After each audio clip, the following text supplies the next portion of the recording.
Thank you for joining us on Valley News Live. It's windy, it's cloudy, and it's cool. Still snowing out to the east in portions of Minnesota, but Grand Forks at the Home of Economy location there, showing that those clouds spill all the way up and down the valley. Speaking of up and down the valley, we do have a look at the river levels. Let's get this full screen. I'm going to head to the wall and explain what these colors mean, but anywhere you see a red dot, that's a river level gauge where that river level is at moderate flood stage. Orange ones have that minor flood stage reached. The rest of them not too problematic yet, but we do have flood warnings up and down the valley as our melt continues to head right into our rivers and tributaries at this time. Now that Wahpeton, Red River, 12.88 feet, and we showed you moments ago that the Abercrombie area along that Wild Rice River here cresting and coming down a little bit.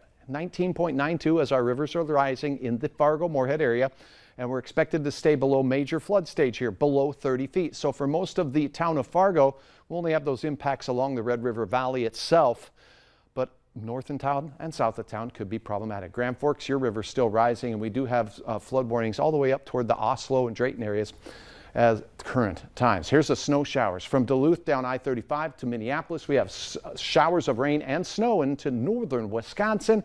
Notice the cloud cover cuts off out in the west. That's impacting temperatures in the western Dakotas. Storm system that brought the tornadic weather yesterday to places like, as you saw last night on Valley News Live, New Orleans. Those strong and stout storms moving now through the Ohio River Valley. Here's Cleveland. We have severe thunderstorms and even a tornadic one heading in toward the Cambridge area at this time. For us, we're windy, but definitely cooler. 30s today as opposed to 40s and 50s. Those have been pushed back out to the west where there's a little golden sunshine, as we showed you moments ago in Bismarck. Winds are gusting to nearly 40 miles per hour still. Where you see the colors on the map, that's where it's the gustiest, and that trend will continue as well. A look at your readings. Hector, it's 37, 36 at Moorhead's Airport. Your sunset tonight, 7:44.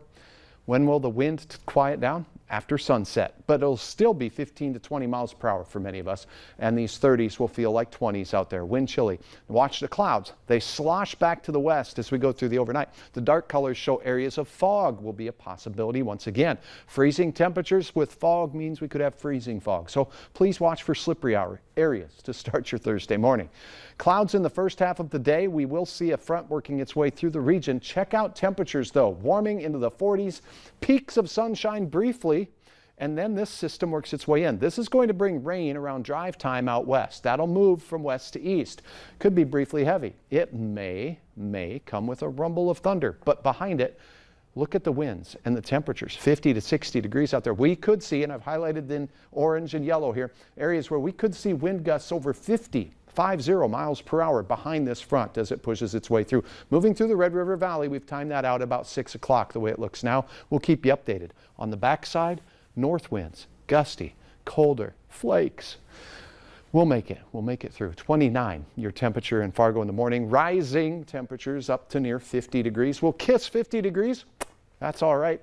And it looks like a chance of rain in the evening hour between 6 and 8 o'clock. Beautiful, colorful shot here from the Devil's Lake area as the sky blue reflecting off some puddles on top of the lake and the ice.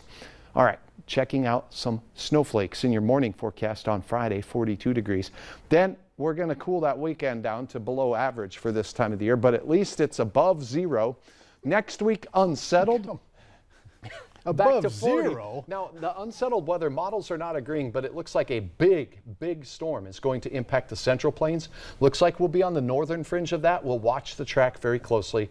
Any moisture this time of year during the spring melt is something we have to keep track of. It is crucial. Yeah. Thanks.